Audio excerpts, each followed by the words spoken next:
વિદ્યાર્થી મિત્રો, ધોરણ 11 ગણિત પ્રકરણ 5.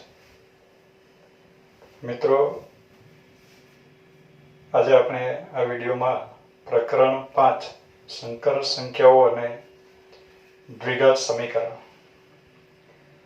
નો અભ્યાસ કરવા જઈ રહ્યા છીએ. પહેલા આપણે સંકર સંખ્યાનો ખ્યાલ મેળવીએ. સંકર સંખ્યા અંગ્રેજીમાં એને કોમ્પ્લેક્સ નંબર, સંકર સંખ્યાઓ એટલે કોમ્પ્લેક્સ નંબર્સ એમ કહેવાશે. મિત્રો, દસમા ધોરણ સુધીમાં આપણે શીખીને આવ્યા કે ax² plus bx plus c is equal to 0. આ દ્વિઘાત સમીકરણનું સામાન્ય સ્વરૂપ છે અથવા તો વ્યાપક સ્વરૂપ છે.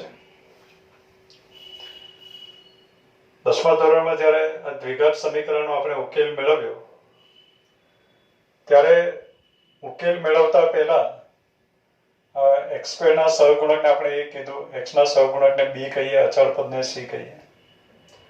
તો ઉકેલ મેળવવા માટે આપણે સૌપ્રથમ b² - 4ac આનું મૂલ્ય મેળવીએ છીએ. b² - 4ac ને ડેલ્ટા પણ કહી શકાય, શબ્દમય ને વિવેચક કહેવાય, અથવા તો એને d વડે પણ દર્શાવાય. એટલે d અથવા ડેલ્ટા બરાબર b² - 4ac. ડેલ્ટાનું મૂલ્ય જો 0 અથવા 0 થી મોટું આવે તો આપણે તે સમયે લખ્યું કે આપેલા સમીકરણને વાસ્તવિક બીજ મળે અથવા તો આપેલા સમીકરણના વાસ્તવિક બીજ અસ્તિત્વ ધરાવે છે. એટલે આ જે સમીકરણ છે એના વાસ્તવિક ઉકેલ મળે, આપણને એવા x મળે, વાસ્તવિક x મળે કે જેથી આપેલું સમીકરણ સાચું પડી જાય, એનું સમીકરણનું સમાધાન થાય. જો b² - 4ac is less than 0 થાય તો એવા સમયે આપણે લખ્યું કે સમીકરણના વાસ્તવિક બીજ ન મળે. એટલા માટે નહીં મળે કે અસ્તિત્વ ધરાવતા નથી. તો એવા સમયે આપણે લખીએ છીએ કે સમીકરણના વાસ્તવિક બીજ અસ્તિત્વ ધરાવતા નથી અથવા તો વાસ્તવિક બીજ ન મળે. કદાચ કોઈકે લખ્યું હોય કે સમીકરણના બીજ ન મળે. બીજ ન મળે એ વાત ખોટી છે, તો ખોટો અભ્યાસ કર્યો છે એમ કહેવાય. પણ ત્યાં સેન્ટેન્સ આવે કે સમીકરણના વાસ્તવિક બીજ ન મળે, સમીકરણના વાસ્તવિક બીજ અસ્તિત્વ ધરાવતા નથી. એટલે સમીકરણના વાસ્તવિક બીજ નહીં મળે એટલે વાસ્તવિક સંખ્યા એના બીજ તરીકે ન મળે. એનો મીનિંગ એવો થયો કે વાસ્તવિક સિવાયની પણ સંખ્યાઓ હોવી જોઈએ. વાસ્તવિક ન હોય તો એને તો આપણે કાલ્પનિક જ કહીએ. એટલે એનો મીનિંગ એવો થયો કે કાલ્પનિક સંખ્યાઓનું અસ્તિત્વ હોવું જોઈએ. તો એ જે સંખ્યાઓ છે b² - 4ac is less than 0 થાય ત્યારે જે x આ સમીકરણનું સમાધાન કરે એ કાં તો કાલ્પનિક સંખ્યા હોઈ શકે અથવા તો વાસ્તવિક અને કાલ્પનિક બે સંખ્યાનું મિશ્રણ, જેને આપણે કહીશું સંકર સંખ્યા, અથવા તો એનો ઉકેલ સંકર સંખ્યા હોઈ શકે. દાખલા તરીકે અહીંયા એક બહુ સાદું સમીકરણ હું લઉં, દ્વિઘાત સમીકરણ કે x² + 1 is equal to 0. x² + 1 is equal to 0. આ એક દ્વિઘાત સમીકરણ છે. ax² + bx + c બરાબર 0 એ દ્વિઘાત સમીકરણનું સામાન્ય સ્વરૂપ છે, વ્યાપક સ્વરૂપ છે. એની સાથે આને કમ્પેર કરીએ તો અત્યારે a બરાબર 1 છે, b બરાબર 0 છે અને c is 1 એ પ્રમાણે છે. એટલે આ દ્વિઘાત સમીકરણનું વ્યાપક સ્વરૂપ છે. આ દ્વિઘાત સમીકરણનો ઉકેલ શોધવા માટે આપણે ડેલ્ટા મેળવીએ તો ડેલ્ટા બરાબર અત્યારે a બરાબર 1 છે, a is 1 b is 0, c is equal to 1. તો ડેલ્ટા બરાબર b સ્ક્વેર માઇનસ 4ac પ્રમાણે કાઉન્ટ કરીએ તો b સ્ક્વેર એટલે 0, -4 a ની જગ્યાએ 1, c ની જગ્યાએ 1 એટલે કે આપણને મળ્યો -4 is less than 0. મીન્સ કે આ જે સમીકરણ છે એનો વાસ્તવિક બીજ ન મળે. અથવા તો એમ પણ કહેવાય કે x² બરાબર -1. આ જે સમીકરણ છે એને બીજી રીતે લખીએ તો x² is equal to -1 થયું. હવે મિત્રો એક અગત્યનું સેન્ટેન્સ છે કે પ્રત્યેક વાસ્તવિક સંખ્યાનો વર્ગ અનઋણ છે. એટલે કે પ્રત્યેક વાસ્તવિક સંખ્યાનો વર્ગ અનઋણ છે એટલે કે 0 અથવા 0 થી મોટી સંખ્યા છે. સંકેતમાં આમ પણ લખાય for every x belongs to R. પ્રત્યેક વાસ્તવિક સંખ્યા માટે એ સત્ય છે કે તેનો વર્ગ 0 અથવા 0 થી મોટો હોય. હવે આ જે વિધાન છે એને બીજી રીતે બોલીએ તો એમ પણ કહેવાય કે એવી વાસ્તવિક સંખ્યા ન મળે, પ્રત્યેક વાસ્તવિક સંખ્યાનો વર્ગ અનઋણ છે, 0 અથવા 0 થી મોટો છે. એનો મીનિંગ એવો થયો કે એવી વાસ્તવિક સંખ્યા ન મળે કે જેનો વર્ગ ઋણ સંખ્યા થાય. મિત્રો વાક્ય વિધાન સમજાવવું જોઈએ.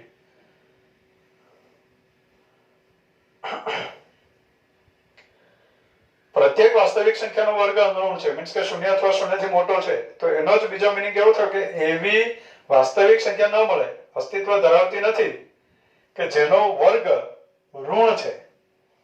આ જ વિધાનનો મીનિંગ એવો થાય કે એવી વાસ્તવિક સંખ્યા ન મળે કે જેનો વર્ગ ઋણ છે, 0 થી નાનો થાય.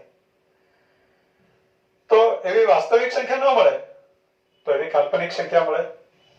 તો x² બરાબર -1 થાય એવી જે કાલ્પનિક સંખ્યા છે એ આ સમીકરણનો ઉકેલ કહેવાય. એટલે કે x² બરાબર -1 લેવાથી જે x મળે એ x ને -1 નો વર્ગમૂળ પણ કહી શકાય. બરાબર, આપણે બોલીએ છીએ કે 2 નો વર્ગ બરાબર 4 છે તો 4 નો વર્ગમૂળ બરાબર 2 છે. તો x² બરાબર -1 છે તો -1 એ -1 નો વર્ગમૂળ બરાબર x. તો જે વાસ્તવિક સંખ્યા તો છે જ નહીં કે એનો વર્ગ -1 થાય, કારણ કે વાસ્તવિક સંખ્યાનો વર્ગ 0 થી નાનો ન થાય. તો એવી કઈ સંખ્યા છે કે જેનો વર્ગ -1 થાય? તો જે કાલ્પનિક સંખ્યા, એને આપણે કાલ્પનિક સંખ્યા કહીશું. તો જે કાલ્પનિક સંખ્યાનો વર્ગ -1 થાય, બરાબર, x² બરાબર -1 થાય તો x એ શું છે? તો કે x કાલ્પનિક સંખ્યા છે.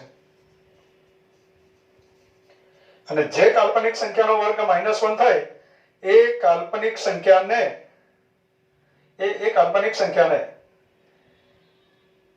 યુનિટ ઇમેજિનરી નંબર કહેવાય. એ જે કાલ્પનિક સંખ્યા છે એને કાલ્પનિક એકમ સંખ્યા કહેવાય. જે કાલ્પનિક સંખ્યાનો વર્ગ -1 થાય છે તે, જે કાલ્પનિક સંખ્યાનો વર્ગ -1 થાય છે એ કાલ્પનિક સંખ્યાને આપણે કહીશું unit imaginary number, basic imaginary number, કાલ્પનિક સંખ્યા, મૂળભૂત કાલ્પનિક સંખ્યા એમ પણ કહી શકાય. મૂળભૂત અથવા તો યુનિટ ઇમેજનરી નંબર એ મૂળભૂત કાલ્પનિક સંખ્યા જે છે કે જેનો વર્ગ -1 થાય છે એ મૂળભૂત કાલ્પનિક સંખ્યા અથવા તો યુનિટ ઇમેજનરી નંબર, મૂળભૂત કાલ્પનિક સંખ્યા એને આયોટા વડે દર્શાવાય. એને આયોટા કહેવાય. ગ્રીક શબ્દ છે. અને એ આયોટા પરથી એ સંખ્યાને આપણે i વડે દર્શાવશું. એ સંખ્યાને આપણે i વડે દર્શાવશું. કોને? તો કે x ને. એવા x ને કે જેનો વર્ગ -1 થાય એ x ને આપણે i વડે દર્શાવશું. એટલે હવે થઈ ગયો i² બરાબર -1. એટલે એને બરાબર ગ્રીક શબ્દ છે આયોટા, અને આયોટા પરથી આપણે એને i વડે દર્શાવશું એટલે આપણે કહીશું i² is equal to -1. અને એ જે i છે એને કહેવાય યુનિટ ઇમેજનરી નંબર, એકમ કાલ્પનિક સંખ્યા, બેઝિક કાલ્પનિક સંખ્યા. એટલે બેઝિક કાલ્પનિક સંખ્યા કઈ છે તો એને આપણે કહીશું i. બરાબર, એ બેઝિક કાલ્પનિક સંખ્યા છે. -1 નું વર્ગમૂળ એમ પણ કહી શકાય કે -1 નું વર્ગમૂળ i છે. i² બરાબર -1 તો -1 નું વર્ગમૂળ બરાબર i. એટલે આ જે i છે એને આપણે કહીશું યુનિટ ઇમેજનરી નંબર, એટલે કે બેઝિક કાલ્પનિક સંખ્યા, મૂળભૂત કાલ્પનિક સંખ્યા એમ પણ કહેવાય. એટલે આ જે i છે એને આપણે કાલ્પનિક સંખ્યા કહીશું. i એટલે કાલ્પનિક સંખ્યા, બેઝિક કાલ્પનિક સંખ્યા. આપણે એને એવો શબ્દ પણ લખ્યો unit imaginary number, unit imaginary number આ પ્રમાણે કીધું. એટલે i એવી સંખ્યા છે કે જેનો વર્ગ કરવાથી -1 આવે અને શુદ્ધ કાલ્પનિક સંખ્યા છે અને પાયાની કાલ્પનિક સંખ્યા છે, એટલે એને કીધું આપણે unit imaginary number. Unit imaginary number એનો વર્ગ -1 થાય છે. હવે એ જે યુનિટ ઇમેજનરી નંબર છે i, એને કોઈ પણ વાસ્તવિક સંખ્યા સાથે ગુણી નાખીએ. કોઈ વાસ્તવિક સંખ્યા વડે ગુણીએ, દાખલા તરીકે એ કોઈ વાસ્તવિક સંખ્યા છે એની સાથે i ને ગુણીએ તો એ i બન્યું અને એ i ને આપણે કહીશું કાલ્પનિક સંખ્યા. એ પણ શું બની જાય? કાલ્પનિક સંખ્યા. એટલે i સાથે કોઈ પણ વાસ્તવિક સંખ્યાને ગુણવાથી જે નંબર બને એને આપણે કાલ્પનિક સંખ્યા કહીશું, ઇમેજનરી નંબર કહીશું. શુદ્ધ કાલ્પનિક સંખ્યા એમ પણ કહેવાય, પ્યોર ઇમેજનરી નંબર, શુદ્ધ કાલ્પનિક સંખ્યા એમ પણ કહી શકાય. a into i. એટલે i ની સાથે કોઈ પણ વાસ્તવિક સંખ્યાને ગુણી નાખીએ, દાખલા તરીકે 2i, 3i, 1/2i, 3/2i, √3i, આ બધી જે છે એ શુદ્ધ કાલ્પનિક સંખ્યાઓ છે. એ શુદ્ધ કાલ્પનિક સંખ્યાઓ છે. બીજી વસ્તુ આપણે કહીએ, ધારો કે આ જે ai ની જગ્યાએ હું bi લખી દઉં, b r નો સભ્ય છે તો bi એને પણ કહેવાય શુદ્ધ કાલ્પનિક સંખ્યા. bi ને પણ આપણે કહીશું શુદ્ધ કાલ્પનિક સંખ્યા. શુદ્ધ કાલ્પનિક સંખ્યા છે bi. એટલે i ના ગુણિતમાં કોઈ પણ વાસ્તવિક સંખ્યા લખવાથી જે મળે એને આપણે કહીશું કાલ્પનિક સંખ્યા. i A unit imaginary number છે, એની સાથે કોઈ પણ વાસ્તવિક સંખ્યાને ગુણવાથી જે મળે એને પણ કાલ્પનિક સંખ્યા જ કહીશું. i પણ કાલ્પનિક સંખ્યા છે, એનો વાસ્તવિક સંખ્યા સાથેનો ગુણિત એને પણ આપણે કાલ્પનિક સંખ્યા કહીશું, એને આપણે શુદ્ધ કાલ્પનિક સંખ્યા કહીશું. હવે a r નો સભ્ય હોય અને આપણને ખબર છે કે b r નો સભ્ય હોય તો bi શુદ્ધ કાલ્પનિક સંખ્યા છે. એ r નો સભ્ય છે તો એ વાસ્તવિક સંખ્યા છે.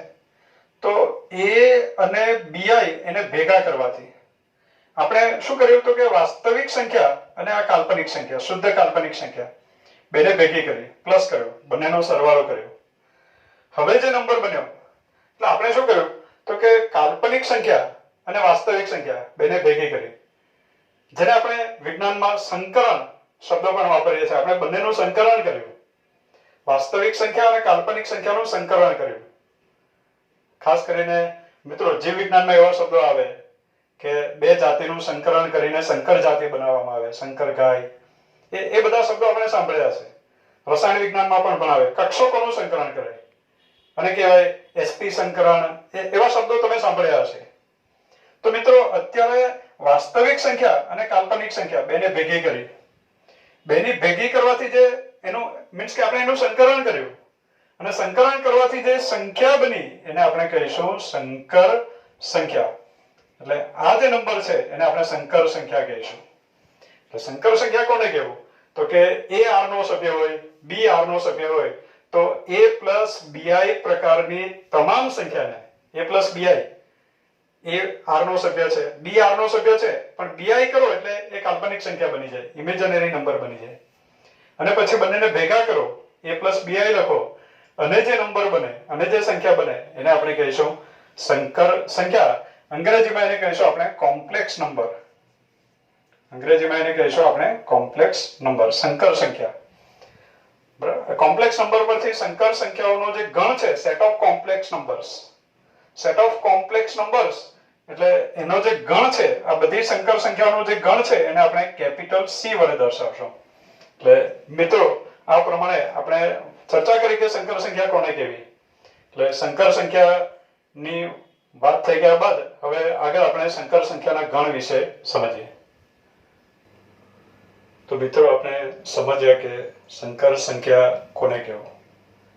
તો સંકર સંખ્યાની ડેફિનેશન લખીએ આપણે. સંકર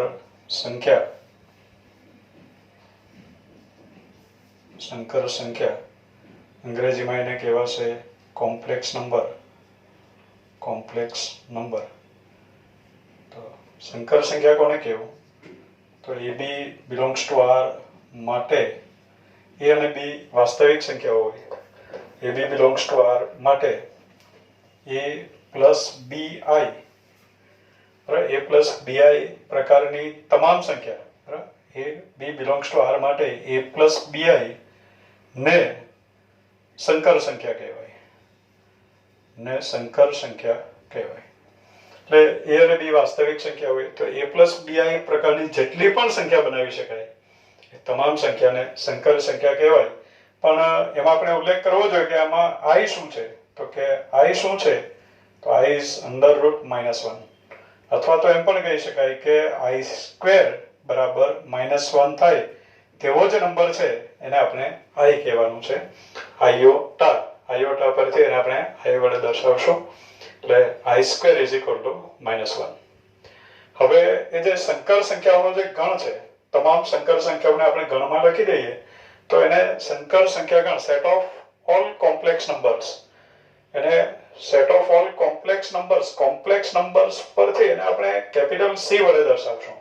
એટલે એને આપણે લખીએ સંકર સંખ્યા ગણ કેપિટલ C બરાબર શું લખાય?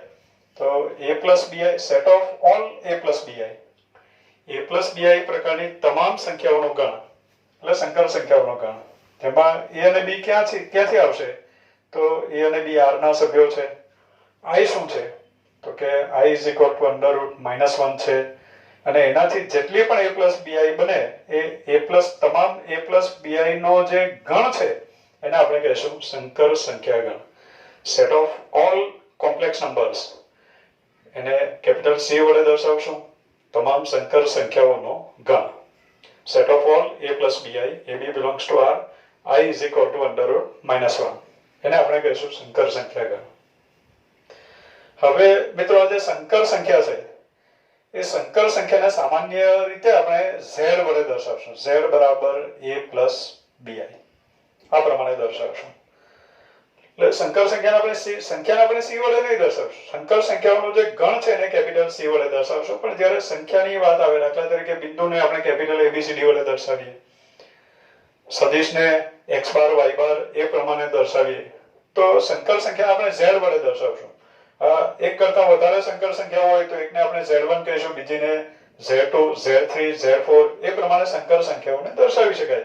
એટલે સામાન્ય રીતે આપણે સંકર સંખ્યાને Z વડે દર્શાવશું. Z બરાબર A પ્લસ BI. હવે આ જે A પ્લસ BI છે, Z સંકર સંખ્યા છે, એમાં બે ભાગો છે. આ જે ભાગ છે એને કહેવાય સંકર સંખ્યાનો વાસ્તવિક ભાગ. અને BI જે છે એમાં ફક્ત B જે છે, I એ આ કાલ્પનિક સંખ્યા છે, યુનિટ ઇમેજનરી નંબર, એને B વડે ગુણી નાખે તો આખો ભાગ કાલ્પનિક બની ગયો. પણ એમાં કાલ્પનિક ભાગ આ જે B છે એને આપણે કાલ્પનિક ભાગ કહીશું. એટલે Z બરાબર A પ્લસ BI માં એને આપણે Z એટલે સંકર સંખ્યા Z નો વાસ્તવિક ભાગ કહીશું અને B ને સંકર સંખ્યા Z નો કાલ્પનિક ભાગ કહીશું. એટલે Z નો એટલે સંકર સંખ્યા Z નો, એમ સમજીએ. સંકર સંખ્યા શબ્દ હું આગળ લખતો નથી. સંકર સંખ્યા Z નો વાસ્તવિક ભાગ, એનો વાસ્તવિક ભાગ એટલે અંગ્રેજીમાં એને બોલશું Z નો વાસ્તવિક ભાગ એટલે real part of Z. Translation છે, ઇંગ્લિશમાં ટ્રાન્સલેટ કરીએ તો સંકર સંખ્યાનો વાસ્તવિક ભાગ એટલે Z નો વાસ્તવિક ભાગ એટલે રિયલ પાર્ટ ઓફ Z. તો રિયલ પાર્ટ ઓફ Z એને સંકેતમાં આપણે આ રીતે લખશું, રિયલ પાર્ટ ઓફ Z. તો real part of Z is equal to A છે. એને સંકર સંખ્યા Z નો વાસ્તવિક ભાગ કહેવાય. તેને સંકેતમાં આપણે આ રીતે દર્શાવશું, real part of Z is equal to A. એ જ પ્રમાણે Z નો કાલ્પનિક ભાગ, સંકર સંખ્યા છે એમાં બે ભાગ છે, વાસ્તવિક ભાગ અને કાલ્પનિક ભાગ. માટે તો એ સંખ્યાને આપણે સંકર સંખ્યા કીધું. તો કાલ્પનિક ભાગ જે છે એને આપણે સંકેતમાં આ રીતે લખશું, ઇમેજનરી. બરાબર, કાલ્પનિક એટલે ઇમેજનરી. Z નો કાલ્પનિક ભાગ એટલે ઇમેજનરી પાર્ટ ઓફ Z. તો ઇમેજનરી પાર્ટ ઓફ ઝેડ, તો ઝેડ નો કાલ્પનિક ભાગ કોણ છે? તો કે બી છે. એટલે imaginary part of Z is equal to B. એટલે સંકર સંખ્યા ઝેડ બરાબર a પ્લસ bi હોય તો એને સંકર સંખ્યા ઝેડ નો વાસ્તવિક ભાગ કહેવાય, એને સંકેતમાં રિયલ પાર્ટ ઓફ ઝેડ એ રીતે દર્શાવાય. બી ને સંકર સંખ્યાનો કાલ્પનિક ભાગ કહેવાય, એને સંકેતમાં ઇમેજનરી પાર્ટ ઓફ ઝેડ બરાબર બી એ પ્રમાણે આપણે દર્શાવશું. એટલે કે મિત્રો સંકર સંખ્યા z બરાબર a એટલે રિયલ પાર્ટ ઓફ z, એટલે એની જગ્યાએ હું લખી દઉં real part of z plus b. b એટલે imaginary part of z is b, તો એને આપણે લખી દઈએ ઇમેજનરી પાર્ટ ઓફ z, એટલે b લખાઈ ગયો b ઇન્ટુ i, અથવા તો i into imaginary part of z એવું પણ લખી શકાય. એટલે સંકર સંખ્યાને બીજી રીતે આમ પણ લખી શકાય z is equal two real part of z plus i into imaginary part of z એ પ્રમાણે પણ દર્શાવી શકાય. હવે મિત્રો આગળ સમજીએ, જો કોઈ સંખ્યા x r નો સભ્ય હોય, x r નો સભ્ય હોય, તો x r નો સભ્ય હોય તો x ને આપણે સંકર સંખ્યાના સ્વરૂપમાં લખી શકીએ. દાખલા તરીકે x બરાબર x પ્લસ 0 ઇન્ટુ i એવું લખશો આપણે. એટલે જે વાસ્તવિક સંખ્યા હોય, x વાસ્તવિક સંખ્યા હોય તો એનો કાલ્પનિક ભાગ આપણે શૂન્ય લખી દઈશું. જે સંકર સંખ્યાનો કાલ્પનિક ભાગ શૂન્ય હોય તે સંકર સંખ્યાને વાસ્તવિક સંખ્યા કહેવાય. એટલે એનો મિનિંગ એવું થયો કે વાસ્તવિક સંખ્યા એ સંકર સંખ્યાનો એક પ્રકાર થઈ ગયો, કે જે સંકર સંખ્યાનો કાલ્પનિક ભાગ શૂન્ય હોય તે સંકર સંખ્યાને આપણે વાસ્તવિક સંખ્યા કહી દઈશું. મીન્સ કે તમામ વાસ્તવિક સંખ્યા સંકર સંખ્યા તો છે જ, એવી સંકર સંખ્યા કે જેનો કાલ્પનિક ભાગ શૂન્ય છે તેવી સંકર સંખ્યા એટલે વાસ્તવિક સંખ્યા. એટલે તમામ વાસ્તવિક સંખ્યા એ સંકર સંખ્યા છે. તમામ વાસ્તવિક સંખ્યા એટલે કે r નો દરેક સભ્ય, બરાબર, આપણે એવું લખી શકીએ for every x belongs to r, x r નો સભ્ય હોય તો એ x c નો સભ્ય તો છે જ. બધી જ વાસ્તવિક સંખ્યા સંકર સંખ્યા છે. હવે આપણું સેન્ટેન્સ છે for every x belongs to a implies x belongs to b હોય તો a is subset of b કહેવાય. તો અત્યારે r નો દરેક સભ્ય c નો સભ્ય છે, માટે આપણે એમ કહી શકીએ કે r is therefore r is subset of c. એટલે કે વાસ્તવિક સંખ્યા ગણ r એ સંકર સંખ્યા ગણ c નો સબસેટ છે. એટલે કે પ્રત્યેક વાસ્તવિક સંખ્યા સંકર સંખ્યા છે, પણ બધી જ સંકર સંખ્યા કે વાસ્તવિક સંખ્યા નથી. એટલે r is subset of c. r એ c નો પ્રોપર સબસેટ છે એમ કહેવાય, ઉચિત ઉપગણ છે એમ કહેવાશે. હવે મિત્રો આ જે સંકર સંખ્યા છે z બરાબર a પ્લસ bi, એમાં a બરાબર 0 થઈ જાય, a બરાબર 0 એટલે કે એનો વાસ્તવિક ભાગ શૂન્ય થાય તો આપણને ફક્ત bi દેખાય. અને એ bi જે છે એને આપણે શરૂઆતમાં જ આપણે ચર્ચા કરી કે bi ને આપણે શુદ્ધ કાલ્પનિક સંખ્યા કહેવાનું છે. એટલે આપણે સેન્ટેન્સ ધ્યાનમાં રાખશો કે a પ્લસ bi માં a બરાબર 0 હોય તો z ને બરાબર z બરાબર bi વધ્યું અને bi ને કહેવાય શુદ્ધ કાલ્પનિક સંખ્યા, એટલે z ને શુદ્ધ કાલ્પનિક સંખ્યા કહેવાય. એટલે z બરાબર a પ્લસ bi માં a બરાબર 0 હોય તો z ને શુદ્ધ કાલ્પનિક સંખ્યા કહેવાય. z ને જ આપણે શુદ્ધ કાલ્પનિક સંખ્યા એવું કહીશું. હવે મિત્રો આપણે બે સંકર સંખ્યાની સમાનતા વ્યાખ્યાયિત કરીએ. મીન્સ કે બે સંકર સંખ્યાઓ સમાન હોય તો શું કહી શકાય અને શું થાય તો બે સંકર સંખ્યાઓ સમાન છે એમ કહી શકાય. તો સંકર સંખ્યાઓની સમાનતા એની આપણે ચર્ચા કરીએ. સંકર સંખ્યાઓની સમાનતા, તો સંકર સંખ્યાઓની સમાનતા આ રીતે વ્યાખ્યાયિત છે. એક સંકર સંખ્યા z1 બરાબર a પ્લસ bi હોય, a b belongs to r છે એમ સમજી લઈએ, અને બીજી સંકર સંખ્યા z2 બરાબર c પ્લસ di છે, બરાબર. તો z1 બરાબર a પ્લસ bi અને z2 બરાબર c પ્લસ di માટે z1 બરાબર z2, z1 અને z2 બે સંકર સંખ્યાઓ સમાન હોય તો અને તો જ ડબલ ઇમ્પ્લાઇઝ z1 બરાબર z2 ડબલ ઇમ્પ્લાઇઝ બે સંકર સંખ્યાઓ સમાન હોય તો અને તો જ આ પ્રમાણે લખાય a plus bi is equal two c plus di. Double implies a is equal two c અને b is equal two d. એટલે મિત્રો બે સંકર સંખ્યાઓ સમાન છે એમ ક્યારે કહેવાય? તો બંને સંકર સંખ્યાના વાસ્તવિક ભાગો સમાન અને કાલ્પનિક ભાગો પણ સમાન હોય. વાસ્તવિક ભાગ બરાબર વાસ્તવિક ભાગ અને કાલ્પનિક ભાગ બરાબર કાલ્પનિક ભાગ, બંનેના કાલ્પનિક ભાગ પણ સમાન હોય અને વાસ્તવિક ભાગ પણ સમાન હોય. તો એ બે સંકર સંખ્યાઓ સમાન છે એમ કહેવાય. સમાન હોય તો વાસ્તવિક ભાગ અને કાલ્પનિક ભાગો સમાન થાય, અને વાસ્તવિક ભાગ અને કાલ્પનિક ભાગ સમાન હોય તો સંકર સંખ્યા સમાન થાય. એટલે આને કહેવાય બે સંકર સંખ્યાઓની સમાનતા. એટલે બે સંકર સંખ્યાઓ ત્યારે જ સમાન થાય જો બંને સંકર સંખ્યાના વાસ્તવિક ભાગો અને કાલ્પનિક ભાગો સમાન હોય, અને એ સમાન હોય તો સંકર સંખ્યાઓ પણ સમાન થાય.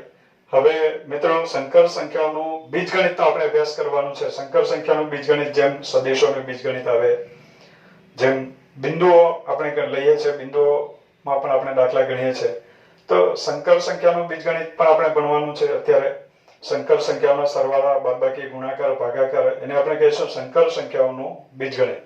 તો મિત્રો, સંકર સંખ્યાઓના બીજગણિતનો અભ્યાસ આપણે નેક્સ્ટ વિડીયોમાં કરશું.